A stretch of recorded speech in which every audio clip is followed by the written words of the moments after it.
podcast 3 minutes pour entreprendre. Je suis Émilie Attard, je suis formatrice consultante en création et développement d'entreprises et j'ai fondé la communauté des entrepreneurs. Aujourd'hui, je réponds à la question « Comment se présenter efficacement ?»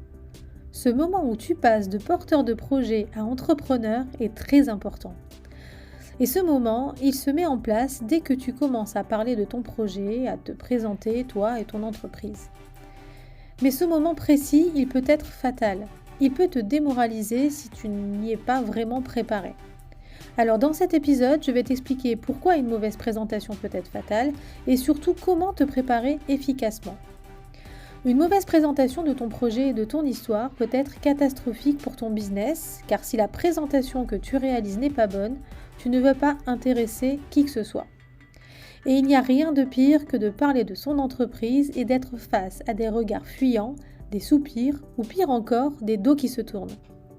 Premièrement, cela ne va pas du tout aider ton business à se développer. Ensuite, tu vas véhiculer une très mauvaise image de ton produit ou de ton service.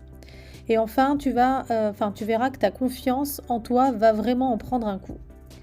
La première impression est hyper importante. Et en plus, un interlocuteur qui n'adhère pas à ton projet peut potentiellement en parler en mal à son entourage. Et là, c'est vraiment la catastrophe. C'est donc un véritable devoir pour un entrepreneur de réussir la présentation de son projet et de son projet d'entreprise. Ok, alors surtout, il ne faut pas paniquer. Une bonne présentation, c'est complètement à ta portée et surtout, cela se travaille.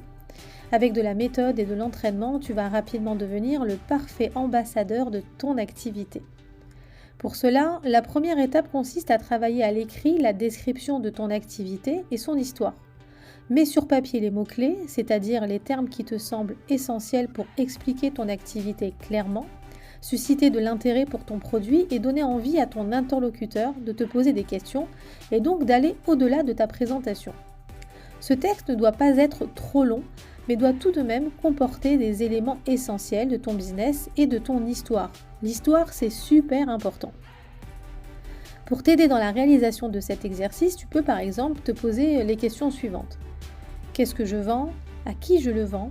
Comment je le vends ? À quels besoins répond-il ? Comment ce projet a vu le jour ? Une fois que ce passage à l'écrit est fait, entraîne-toi. Entraîne-toi à le dire à l'oral. L'idéal serait de le répéter devant d'autres personnes qui te feront un retour honnête sur ta présentation. Comme je te l'ai dit en introduction, pour obtenir une présentation efficace de ton entreprise, tu dois la travailler à l'écrit et t'entraîner. C'est en effet l'entraînement, c'est-à-dire toutes les fois au cours desquelles tu vas présenter ton projet, c'est cet entraînement-là qui va te permettre d'avoir une présentation claire et efficace. Au bout d'un moment, ton discours sera clair, naturel et même instinctif. Plus besoin de réfléchir, tu présenteras ton activité aussi facilement que tu respires. Allez, c'est à toi de jouer.